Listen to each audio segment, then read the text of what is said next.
سنیوں اور شیعوں کی واقعہ کربلا کے متعلق ایسی تشریحات جن کا تاریخی حقیقت سے کوئی تعلق نہیں۔ ناظرین، اسلامک ریمائنڈر کی ویڈیو میں خوش آمدید۔ ناظرین، سنیوں اور شیعوں دونوں نے ایک دوسرے کو چڑھانے اور نیچا دکھانے کے لیے واقعہ کربلا کے حوالے سے کچھ ایسی تشریحات کر رکھی ہیں جن کا تاریخی حقیقت سے کوئی تعلق نہیں۔ سنیوں میں سے بعض نے بنی امیہ کے جرائم پر پردہ ڈالنے کے لیے یہ کہنا شروع کیا کہ امام علی مقام امام حسین علیہ السلام اس لیے شہید ہوئے کیونکہ اہل کوفہ نے ان سے غداری کی، اور اہل کوفہ تو شیعہ تھے۔ اس پر مزید اضافہ یہ بھی کر دیا جاتا ہے کہ اہل کوفہ ایرانی تھے۔ شیعوں کا کہنا ہے کہ اہل مکہ و مدینہ امام علی مقام حضرت امام حسین علیہ السلام کے ساتھ ہی نہیں چلے بلکہ ظالم حکومت کا ساتھ دیا، اور اہل مکہ و مدینہ سنی تھے۔ یہ دونوں باتیں ہی غلط ہیں۔ اہل کوفہ کی اکثریت نے یقیناً امام علی مقام جناب سیدنا امام حسین رضی اللہ تعالیٰ عنہ کو خطوط لکھ کر بلایا اور درخواست کی کہ انہیں ظلم سے نجات دلوائیں، لیکن پھر ان میں سے زیادہ تر ابن زیاد کی اشرفیوں کے لالچ میں بک گئے، اس کے کوڑوں کے خوف سے پیچھے ہٹ گئے اور امام حسین کو چھوڑ دیا۔ اور یہ بھی بات درست ہے کہ اہل کوفہ شیعہ تھے، لیکن اہل کوفہ اس سے زیادہ شیعہ نہیں تھے جس قدر شیعہ اہل مدینہ تھے۔ دراصل ان دونوں شہروں کے شیعہ آج کے معنی میں شیعہ نہ تھے۔ اس دور میں شیعہ کسی مذہبی فرقے یا مسلک کا نام نہ تھا، بلکہ کسی کے حامی، طرفدار اور پیروکار کو شیعہ کہا جاتا ہے۔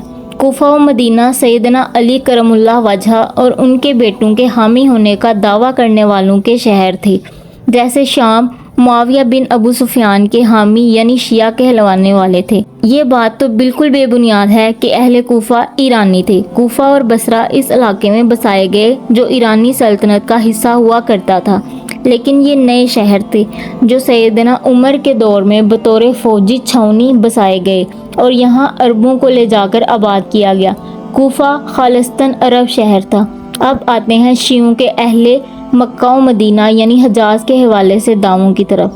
اس حوالے سے پہلی بات تو یہ ہے کہ جس طرح کوفہ والے امامیہ شیعہ نہیں تھے، اسی طرح حجاز والے بھی سنی نہیں تھے، کیونکہ سنی شناخت اور جماعت اس وقت تک وجود ہی نہیں رکھتی تھی۔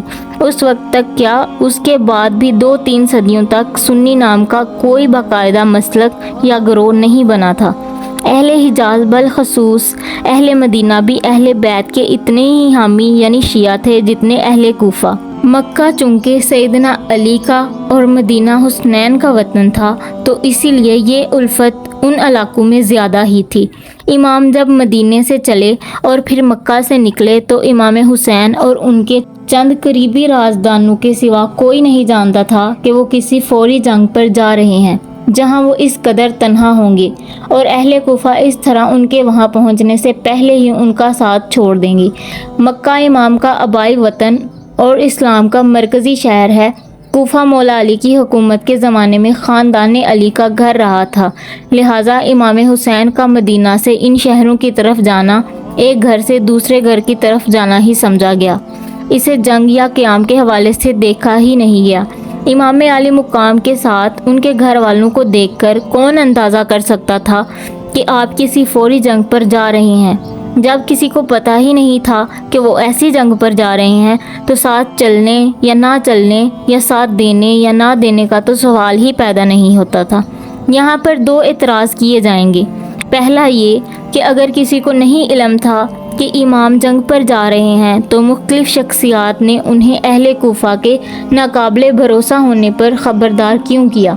اہل کوفہ کے حوالے سے خبردار سیدنا علی کے ساتھ کوفیوں کے سلوک کے پیش نظر کیا گیا تھا۔ سیدنا علی کوفہ کے حاکم تھے، لیکن اہل کوفہ نے ان کا بھرپور طریقے سے ساتھ نہیں دیا، کلیدی مواقع پر ان کی نصرت نہیں کی۔ عام خیال یہ تھا کہ امام حسین بھی آسانی سے کوفہ کی حکومت سنبھال لیں گے، ان کی اصل مشکل اس کے بعد شروع ہوگی۔ یہ خیال کسی کو نہ تھا کہ امام کوفہ پہنچ ہی نہ پائیں گے۔ اس بات کا علم مسلم بن عقیل کی شہادت کی خبر ملنے کے بعد ہوا۔ مسلم بن عقیل کی شہادت عید الاضحیٰ کے موقع پر ہوئی، جبکہ امام اس سے قبل ہی مکہ چھوڑ کر سفر پر نکل چکے تھے۔ گویا یہ خبر انہیں سفر پر روانہ ہونے کے کئی دن بعد ہی ملی، جب وہ حجاز و عراق کے درمیان تھے۔ اس خبر کے باوجود امام حسین نے سفر جاری رکھا، کیونکہ خود انہیں پتہ تھا کہ وہ کیا کرنے جا رہے ہیں۔ اس وقت مجموعی طور پر مسلم سماج مادہ پرستی اور ضعف ایمان کی جس کیفیت میں جا رہا تھا اور جس کیفیت کا مظہر خود اہل کوفہ کا رویہ تھا، اس کے پیش نظر باقاعدہ حکومت بنا کر جنگ کرنے کا امام عالی مقام کی نظر میں کوئی فائدہ ہی نہ تھا۔ ایسی جابرانہ حکومت کو تو امام حسین پہلے ہی ٹھکرا چکے تھے۔ امام حسین علیہ السلام کا مقصد چونکہ ایک گواہی یعنی شہادت دینا تھا، اس لیے آپ واپس نہیں گئے۔ عملی نقطہ نظر سے بھی واپس جا کر کیا کرنا تھا، کیونکہ بیعت سے انکار کے سبب جو مسائل مکہ و مدینہ میں انہیں اور ان شہروں کو درپیش تھے، وہ واپس جانے سے ختم تو نہیں ہو جانے تھے، اور بیعت امام کے نزدیک کوئی آپشن نہیں تھا۔ لیکن اس سارے معاملے میں اہل حجاز پر تان کرنا کہ وہ ساتھ نہیں چلے زیادتی ہے۔ امام عالی مقام خروج کے لیے نہیں نکلے تھے جو وہ کسی کو ساتھ چلنے کی دعوت دیتے۔ یہ بات بھی یاد رکھنی چاہیے کہ مکہ اور مدینہ فوجی علاقے نہیں تھے۔ ان علاقوں کے لوگ عموماً سپاہ پیشہ نہ تھے۔ فوجی چھاؤنیاں کوفہ و بصرہ تھیں، اسی لیے جنگ کی حالت میں سیدنا امام علی نے حجاز سے کوفہ اور اماں عائشہ نے بصرہ کو جا کر مرکز بنایا۔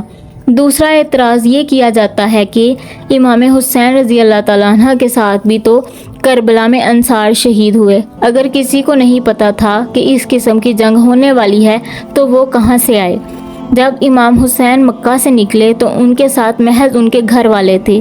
کچھ انصار راستے میں ان کے ساتھ ہوئے جب امام سے مل کر انہیں حالات کا علم ہوا، اور کچھ کربلا کے قریب کوفہ کے مقیم تھے جو بک یا ڈر نہیں سکے اور امام کی نصرت کو پہنچ گئے۔ اہل حجاز کا کوفہ کے وفاداروں کی طرف فی الفور کربلا پہنچنا تو دور کی بات، ان کو اس دور میں ان حالات کا بر وقت علم ہی کیسے ہو سکتا تھا؟ اگر کسی شخصیت کو امام نے ساتھ چلنے کا کہا اور وہ نہیں چلی تو وہ امام عالی مقام کے اپنے غیر فاطمی بھائی محمد بن حنفیہ تھے۔ شیعہ اس بات کو اس لیے نہیں بیان کرتے کیونکہ محمد بن حنفیہ بھی مولا علی کے فرزند تھے، لیکن تلخ حقیقت بہرحال یہی ہے۔ جس وفاداری کی بدولت زمانہ ام البنین کے بیٹوں کو آج تک سلام کرتا ہے، وہ انداز ابن حنفیہ اپنا نہ سکے۔ دوسری طرف کچھ سنی یزید کی حمایت میں محمد بن حنفیہ کی گواہیاں بیان کرتے ہیں، حالانکہ امام حسین اور امام زین العابدین ہرگز محمد بن حنفیہ سے راضی نہیں تھے، اور ابن حنفیہ کا طرز عمل کسی طور ان کے شایان شان نہ تھا۔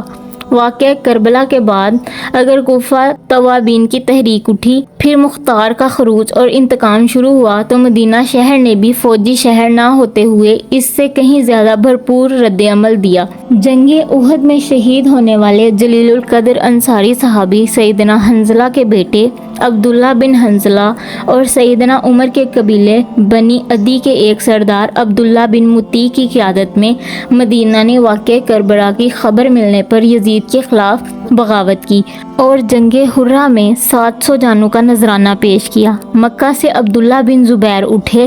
عبداللہ بن زبیر وہ شخصیت ہیں جو ابتدائے اسلام کی دونوں خانہ جنگیوں میں قصاص کا نعرہ لے کر متحرک نظر آتے ہیں۔ شہادت عثمان کے بعد قصاص عثمان کا اور شہادت امام حسین کے بعد قصاص حسین کا۔ حالانکہ سیاسی نظریات کے اعتبار سے وہ نہ تو شیعان عثمان میں سے تھے اور نہ شیعان حسین میں سے۔ یہ کہنا کہ اہل حجاز یزید کے ساتھ تھے محض لا علمی ہے یا بد دیانتی۔ امام حسین پر خروج کا الزام لگا کر یزید کے گناہ پر پردہ ڈالنے کی کوشش کرنے والے سنی عبداللہ بن زبیر کے حوالے سے خاموش رہتے ہیں، حالانکہ عبداللہ بن زبیر نے تو متوازی حکومت قائم کر کے بنو امیہ کا بالکل ستیاناش کر کے رکھ دیا تھا۔ اس ستیاناش کے باوجود بنو امیہ حجاج بن یوسف اور عبد الملک بن مروان کی بدولت دوبارہ زندہ ہو گئی اور عبداللہ بن زبیر شہید کر دیے گئے، کیونکہ مسلم رواج کی وہ حالت ہی نہیں رہی تھی جس میں خلافت اعلیٰ منہاج النبوہ قائم ہو سکے۔ یہی بات جو عبداللہ بن زبیر نہ سمجھ سکے، امام حسن سمجھ چکے تھے۔ لہٰذا خلافت چھوڑ دی، اور امام حسین بھی سمجھ چکے تھے، لہٰذا اہل کوفہ کے مزاج کو جانتے ہوئے حجاز سے کسی کو ساتھ لیے بغیر گواہی یعنی شہادت کے لیے نکلے تاکہ اصولی و نظری سطح پر اسلام محفوظ ہو جائے۔ ناظرین، امید کرتے ہیں کہ آپ کو ہماری آج کی ویڈیو پسند آئی ہوگی، اس لیے ہماری ویڈیو کو لائک کریں، زیادہ سے زیادہ شیئر کریں، اور اگر آپ ہمارے چینل پر نئے ہیں تو ہمارے چینل کو سبسکرائب کریں اور بیل آئیکن کو دبانا مت بھولیں۔ جزاک اللہ۔